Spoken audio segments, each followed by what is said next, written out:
the end. The end of that is of Longfellow's career as a sonneteer. As we saw, Longfellow began his career as a sonneteer in the 1840s and wrote major sonnets from the 40s through the 60s. But it's in the 70s, as he gets nearer and nearer his death in 1882, that Longfellow begins writing more sonnets than ever before. And he puts them into a two-part collection called the Book of Sonnets. Now, towards the end of his career, Longfellow became, from what I can tell, just a little bit haphazard, maybe that's not the right word, complicated in how he would organize his collections. He would sometimes put out a poetry collection that had like half of it was like assorted poems that didn't really have a common theme. Half of it would be all sonnets, and then there would be a section at the end that had translations. So the Book of Sonnets, Part 1 and 2, came out in 1875 and 1877, respectively. But they're usually printed all together. And the Book of Sonnets has a couple different types of sonnets in it.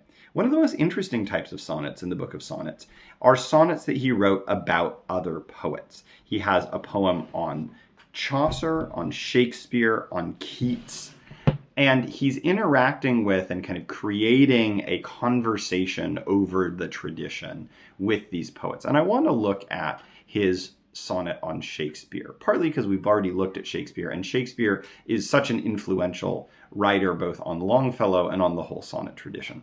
So this is Longfellow's sonnet on Shakespeare.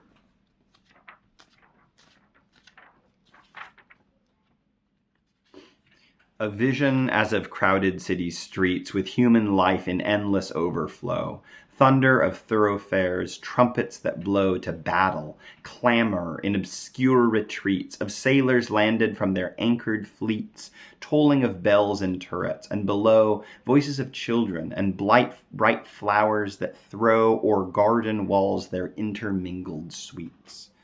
This vision comes to me when I unfold the volume of the poet paramount, whom all the muses loved, not one alone.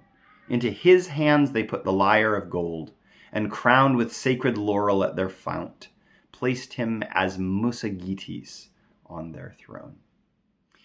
Dana Gioia has talked about this sonnet as a good example of the more complex form of the Longfellow poem.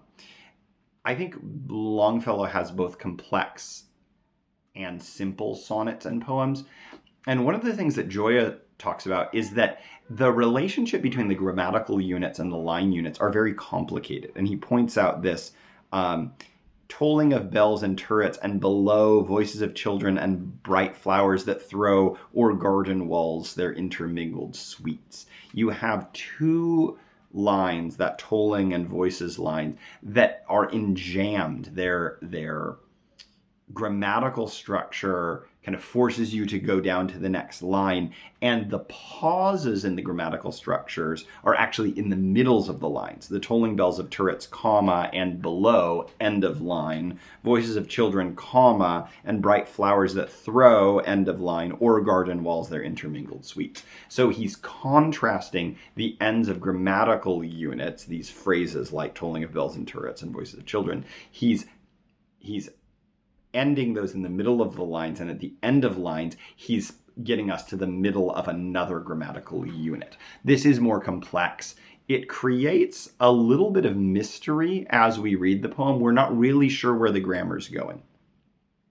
A contrast to this Shakespeare sonnet, which is very lovely, lots of references, you could go through and pick out, where are battles, clamors, obscure retreats, sailors landed, where are all of these images and archetypes showing up in Shakespeare's plays. You could do a whole study on this. But I want to look at a different kind of sonnet that shows up in the Book of Sonnets as well. And this is a very well-known sonnet. This is called Nature. As a fond mother, when the day is o'er, leads by the hand her little child to bed, half willing, half reluctant to be led, and leaves his broken playthings on the floor, still gazing at them through the open door, not wholly reassured and comforted, by promises of others in their stead, which, though more splendid, may not please him more. So nature deals with us, and takes away our playthings one by one, and by the hand leads us to rest so gently that we go, scarce knowing if we wish to go or stay, being too full of sleep to understand how far the unknown transcends the what we know. Now, there are some enjambments in the latter half of this poem. So nature deals with us and takes away our playthings one by one and by the hand. So that away and hand are ending in the middle of lines. But especially the first half, at least, of the poem, you are ending each line at the end of a grammatical phrase. And the diction is pretty simple. As a fond mother, when the day is o'er, leads by the hand her little child to bed. This is the simple, homey diction that Longfellow has used ever since the 1830s with his early poems. But now in the 1870s, there's kind of a sweet perfection and a beautiful simplicity in it. And yet nature as a sonnet overall is doing something a little philosophical, a little romantic in the Wordsworthian sense. It's kind of a long simile.